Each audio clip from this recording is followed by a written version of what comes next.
show you how we get some mortar on the wall now. You have to excuse the Del Boy jacket, it's got a bit cool in the evening. So, first things first, is you have to soak, not soak, you have to mist, dampen even, the existing lime mortar. What that process does is it stops that initial suction of the old lime mortar, taking the moisture out of the fresh lime mortar that we're putting on. If we were to put this on dry, it'd just dry out, suck all that moisture straight out of the mortar, and then that would make the new mortar shrink and crack too much. It just slows down that cure. So you want to make this mortar off as slow as you possibly can for like an optimum performance of the mortar. We just have a sprayer bottle. I've already sprayed this, so I'm not going to spray what I'm going to show you at one point. All we do, go over all this joint. Just give them a light spray. So, not that much. Just lightly mist it. Now you can oversaturate the existing lime mortar, so when you look at it, you don't want to see any like glossy water on it.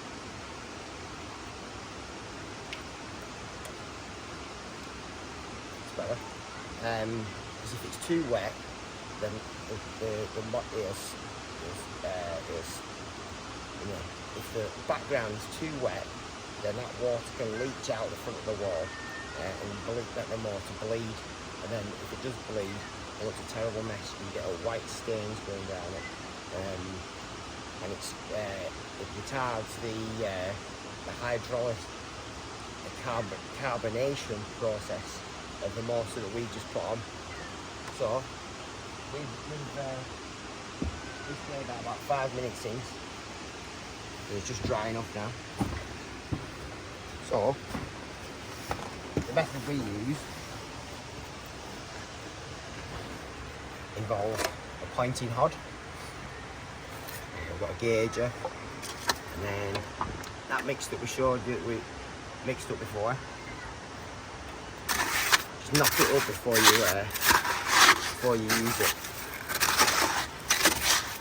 What that does, it breaks the bonds between the lime and the aggregate, and it makes the mortar more plastic, a bit more malleable. We've got a nice creamy mix there. Put it on the hod.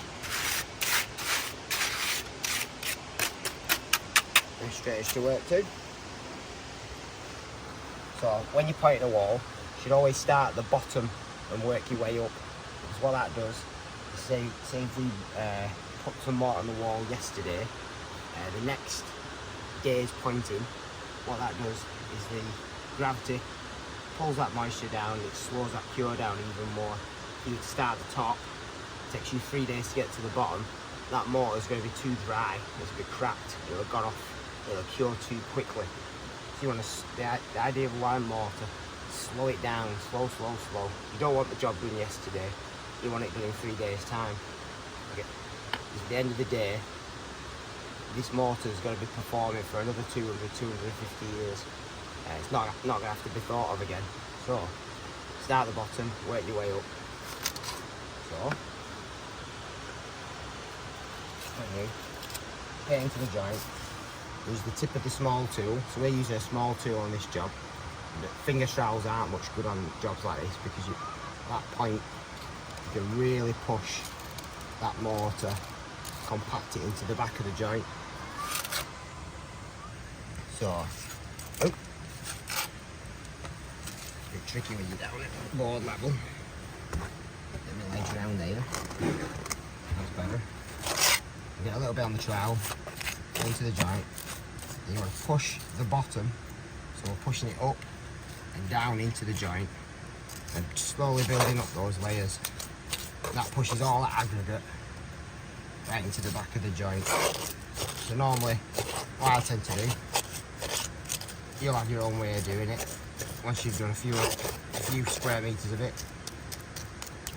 if we're using a large aggregate, we're packing it to the back of the joint and just working over. And pull big bits of aggregate out like that. Get out. Just keep working it. So as you work it, what's happening then is bringing what's called the fat, so that's the finer particles of the lime mortar, to the surface. Everything's bonded together and there's no air gaps in that joint.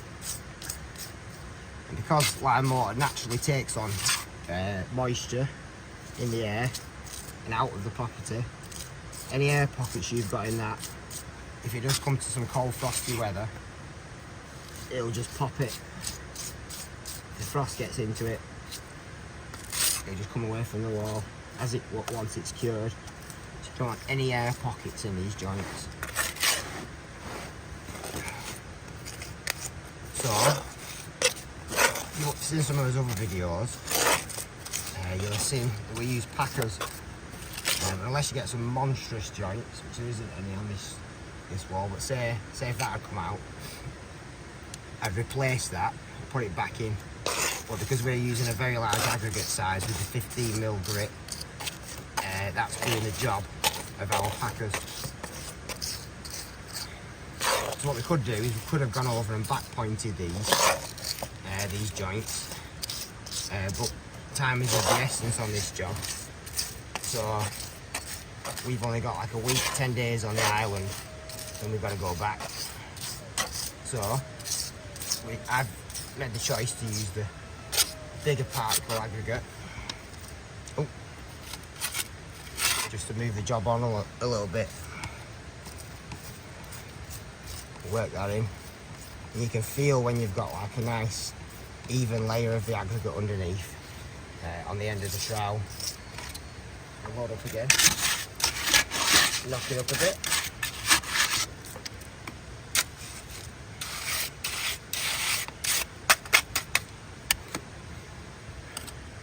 What we'll do is we'll just fill this joint up, so you see how we put it on. So I've been using both sides of the trowel to make sure that joint's completely filled with mortar.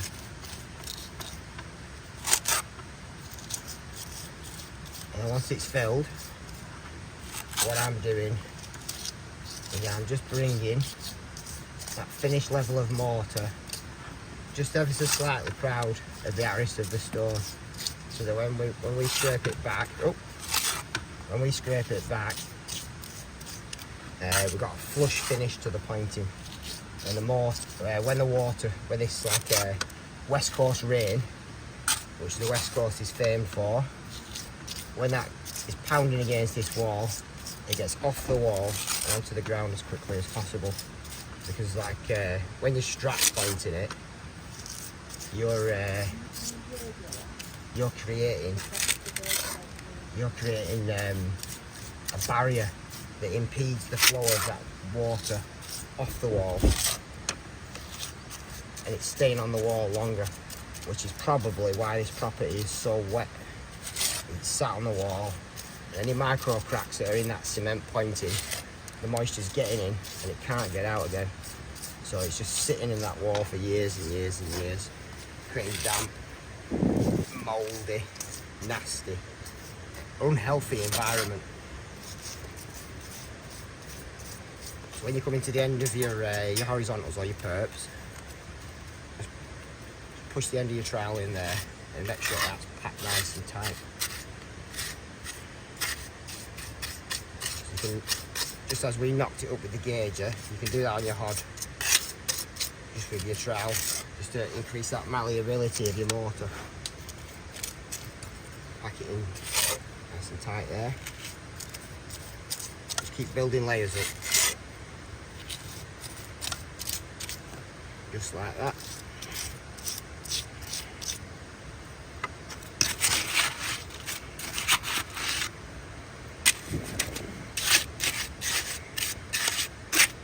What you'll find when you start working on your perps, so you naturally you indent your horizontals a little bit. So when you start pointing your perps up, you probably need a small tool's worth of mortar just to make that flush again. Keep working it in.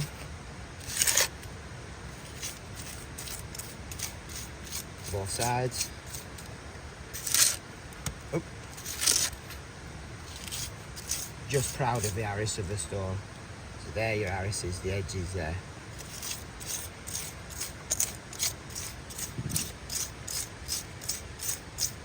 And when you're getting that finish, when you see a nice smooth finish to your fat, this is all your fat up here, you know that that joint is full of mortar. There's no air pockets in there. Because, see if I can show you. If you leave it like that, in there, and in there, and in there, it's air pockets. So when the water or the rain sits on that and freezes, that's just going to pop straight off. So you push on, work all that air out of that mortar.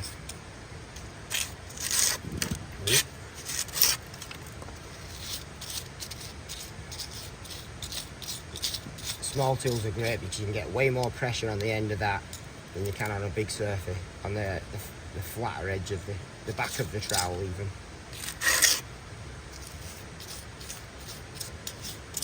So there, where I've come to my joint, work in on the side. Again, just to make sure there's no air pockets. And there, I can use the side of the trowel to make sure that aggregate is nice and tightly packed against the back of there. And that process brings more fat up. There, we've got a real tight gap there, like about 3 or 4 mil. Make sure that aggregate and all that more is pushed in. The more you work it with the trowel, the more fat comes to the surface, which you can fill these smaller joints in. So a big bit of aggregate there. Flick that out. Yep.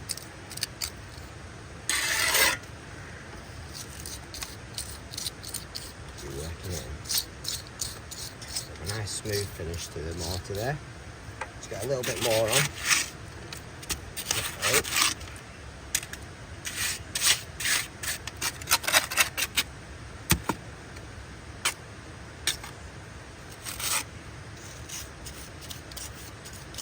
Again, just push it in. It's the top of that perp.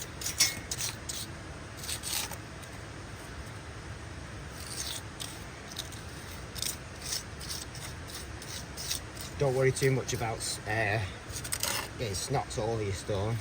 So if you to smear it down like that, once that's come to a cure, when it's gone green hard, that'll scrape off without leaving any stains on your substrate. So there, so what I'll do with that, just to make sure it's going over my arises, I'll just cover that up. So when I come to scrape this back to the arises, I'll expose that stone underneath. And then the last bit, I'll just show you, so like there we had the hollow, see how I've got the hollow there, so, same again, work it in.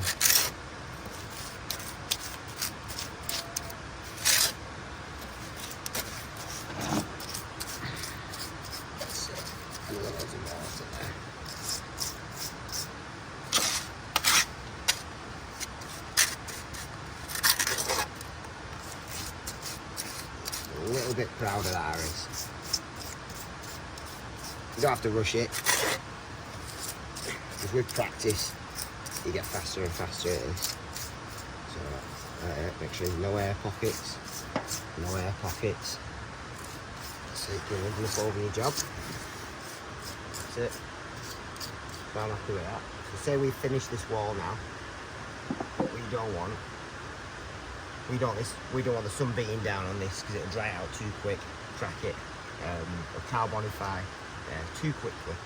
So we want to slow down the cure of this. So to do that,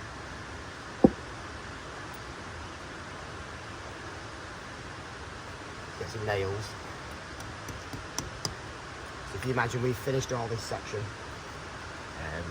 the haggis is on the pot, is in the oven, ready for his tea. So we finished. Not bad.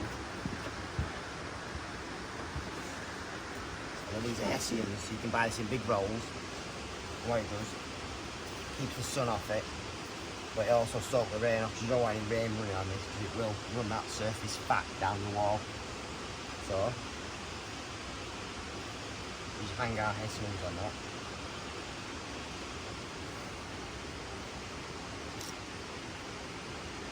And if it is a dry day,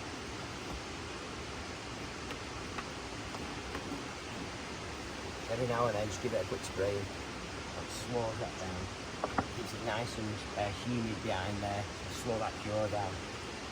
So we are at the, I think about the 1st of April today. Oh no, it's not, that's tomorrow, only Fool's Day. Only Fool's Day, not only Fools and Horses. What's it called, like the 1st of April? Whatever it's called, it's the 1st of April tomorrow, so it's nice and warm. The temperature today is maybe about 10, 12 degrees. So you don't want to be putting any mortar on the wall if it's lower, or if there's an off chance of getting below 5 degrees. Because that really retards the carbonation of the mortar. So this is a summertime, springtime, autumn time job. And keep in mind, if you are putting it on the wall in autumn time, it does take 90 to 120 days to fully carbonify to that technical set. So you've got to keep in mind, is there going to be any frost coming whilst this mortar is carbonifying? So that's how we get it on the wall. We'll come back some other time later on in the job and we'll see how we scrape it off and finish them. Lime's been on the wall now for about 4 or 5 days, so we'll do a little grand reveal. So after we've pointed it up, all this has been put on today. Put on yesterday, but on the fresh stuff we just move the hessians on, keep that wonderful Scottish sunshine off it, because if this mortar dries out too quick it will shrink. But as you've seen with the 15mm aggregate we're putting in it, that greatly reduces the chance of shrinkage and cracks forming. So we'll take these hessians off.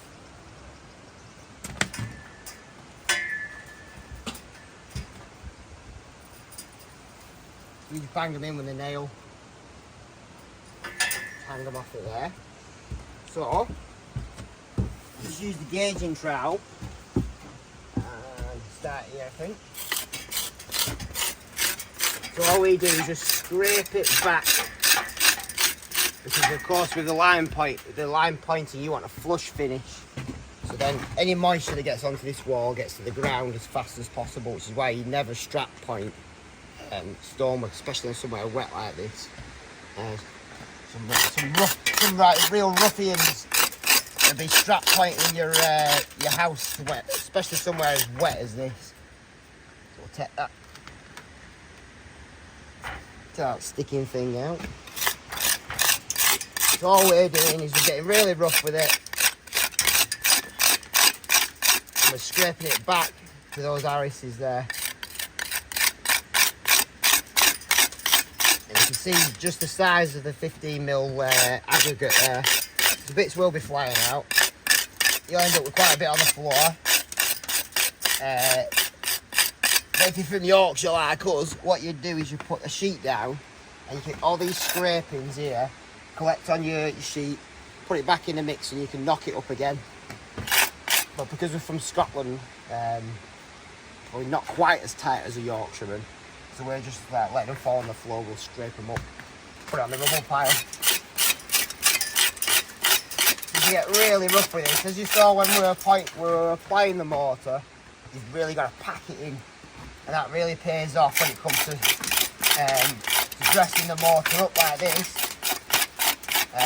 Because all those stones are nice and tightly packed in that joint, with the binder of the lime around them and the grit sand.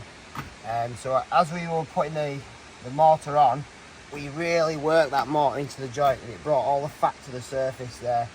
So if you were to leave this fat, this would crack because there's very little aggregate, large particle aggregate in the fat, because that's mainly just the sand and the lime binder that's come to the surface. So if we were to leave that, that'd definitely crack in this strong red hot sunshine that we're experiencing this week. So we scrape all that fat off, and that exposes the aggregate. We keep going along, everything that we've applied. So this point of the application process, this is called green hard. So when you're if you don't know, oh, I don't know when to like, oh, I don't want to ruin it, I think it might be a bit too soon. So what you can do is you can use your fingernail. When you're using lime, you usually like wear your fingernails away. So you can stick the edge of your trowel in, and if it leaves a little mark like that, it's ready to scrape off. So, but it's not like cement. You haven't got like a real tiny window like you have with cement to scrape off. So you could leave this for maybe 2 or 3 days, and it'll be green hard, I think, for about 3 weeks. And then it goes from green hard to a technical set then, where most of this lime in the joint is carbonated then, and turned back to the calcium carbonate, to the lime, back to stone really. So you've got quite a big window. If your wife wants to go out shopping or something, you're like, I can't because I've got to scrape the mortar off. Unfortunately, that's not an excuse. So you have to go and take her shopping. But when you get back from your shopping, this is when you put all your shopping away, and you've been sat in that traffic jam, I just want to get back and scrape that mortar off. I think it's fine because it's not going to have gone too far.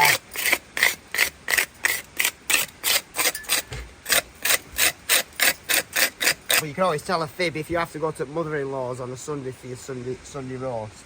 Oh, I can't because I've got to scrape this mortar off. You could probably just about get away with that. Scrape some more off.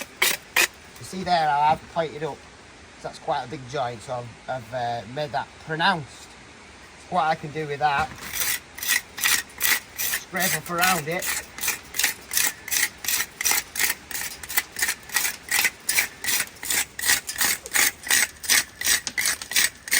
like so, and I've got my flush Harris there, and I can use the side of the trowel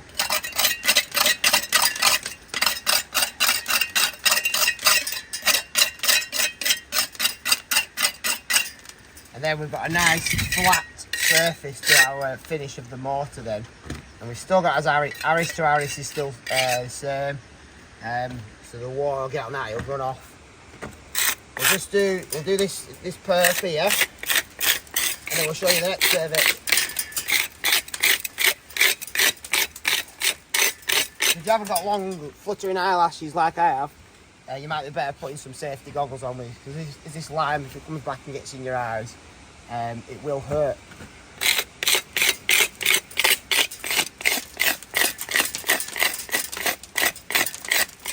A little bit there.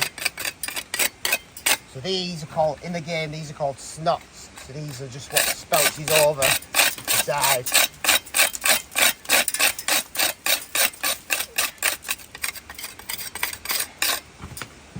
We'll do this bit as well. So all them snots are coming off. So if you scrape this off before it's green hard, these snots won't have cured. And see, like here, we'll try and do this slowly. In fact, that's a better one. See that snot there? So if that hasn't cured to green hard, you'll be left with a lime stain on your stone. But when I scrape over this, it removes all the lime off the edge of the stone there. We've got another pronounced bit there. We'll get in with the side of the trowel. So I'm nice and flush there. Get rid of that. Right, so the next bit, with 2 brushes. So we've got a soft brush and more of a stiff brush. These are both churn brushes by Prodet, the Scavenger Stiff Head. You can use a nylon brush, but I've found, I've only found this out in the last couple of years, that I get a better finish from using the natural bristle brushes compared to the nylon brushes. So with the soft brush, we're brushing off all the loose material that we just scraped off. And at this point, you can even go over your stone. We've knocked all the loose bits off this, and my pals pressure washed all this. to all the flaky bits. In fact, there's a bit there, he's missed the bugger. So you want to get rid of all them. If you're going to be like, if you're going to lime wash it, you want to get rid of all these flaky bits here. So what we'll do is just brush off what we've scraped. Like that. That takes all the surface material off. And you can already see more of this aggregate coming through. So we'll finish with this for the time being. So we get on with the stiff brush, and that's got it's a wider head on it. So that's ideal for this because we don't have to, if you get a small brush, you have to spend more time beating it back. So what this process does is, let's see if I can find any. It's difficult because we've scraped off and it's gone to green hard, all the snots will come off. In fact, there you can see on the surface of there, we've got a little bit of lime there. So what this process will do now when I beat it back is it cleans all that off.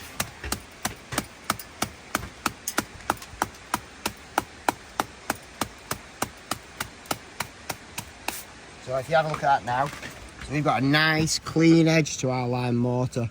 It's cleaned all that them bits of snots that were off there. So this process, what it does is it removes any more loose stones, loose material in your mortar after we've scraped it off, but it also compacts that surface mortar into the joint, makes it more weather retardant, and then because this process, you see that if we were to like cement point that, we'd want a nice smooth finish on that, but obviously that's rough. Rough as a badger's bum is that. So you don't have any badges on mould here, you won't know what one of them is. So we want a real rough finish because that increases the surface area of the mortar. So when you increase the surface area, you've got more chance for any moisture that's trapped in this structure to expel. So just carry on beating it back.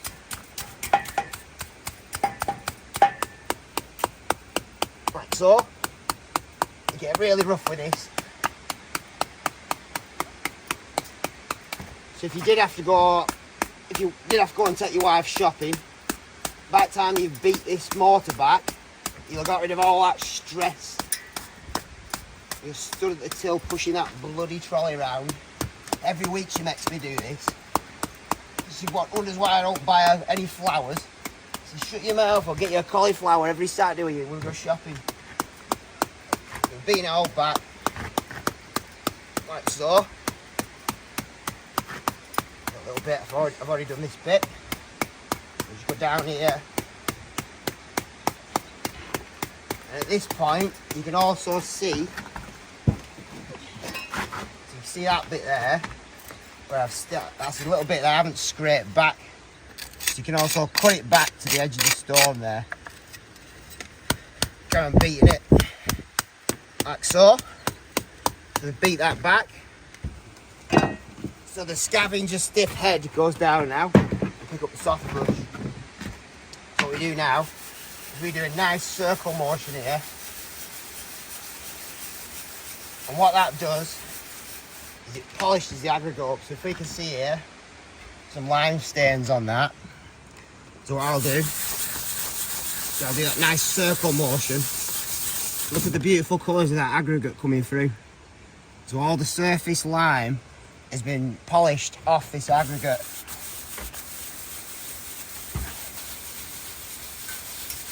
Like so. You can see the bits of the granite coming through.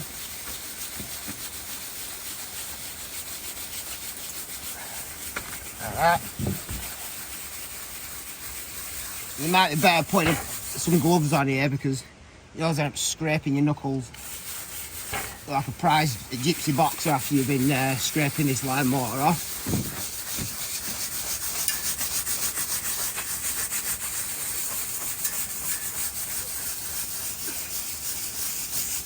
Like so. And then what I like to do for a final polish is just follow the joints up and down. That just gives it an extra little sheen.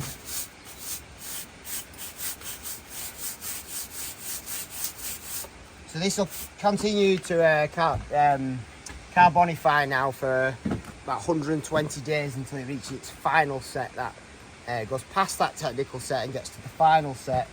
But at this point now, the risk of shrinkage is quite greatly reduced. But if it's a red hot day, or if it's pelting down with rain, get your Hessians back on it.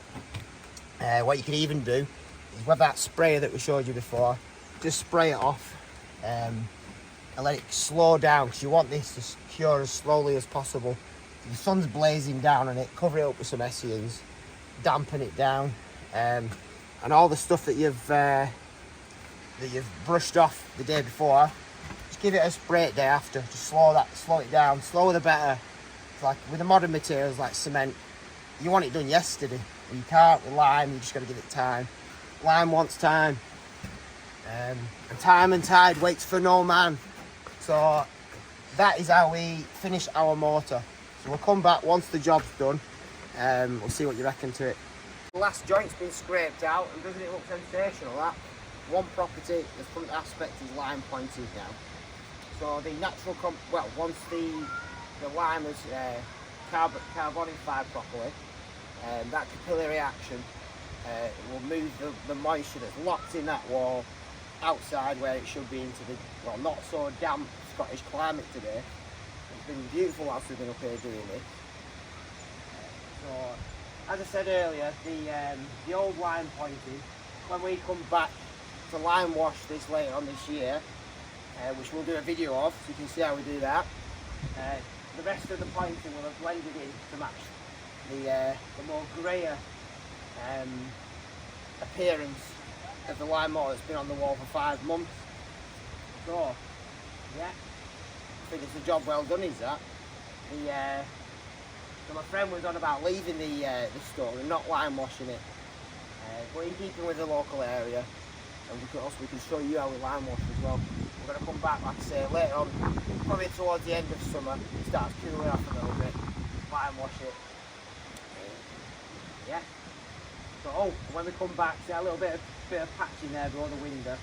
We'll just we'll stone that up so it matches the rest of the property. We've run out of time because we've got a ferry to catch. So yeah, so that's just the way that we do lime pointing, preparing, applying, and finishing. There's so many different ways of doing it online. Don't take my word for it, but this is the way I've done it for years, and it seems to really work.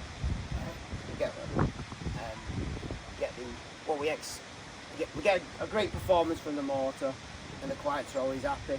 We speak to clients that have pointed for in the past, dry the properties out perfectly. There's no moisture locked into the dwellings anymore. So if you follow these these little guidelines that we showed you, you can get the same effect from your attempt at lime mortar applications. If you don't want to do it, and you want some scruffy herberts from Lancashire to come up and have a go, just get in direct contact. We come up to the west coast quite a bit, so we'll come and have a look. We'll sort you out a tray for some iron brew and some haggis. Right, see this.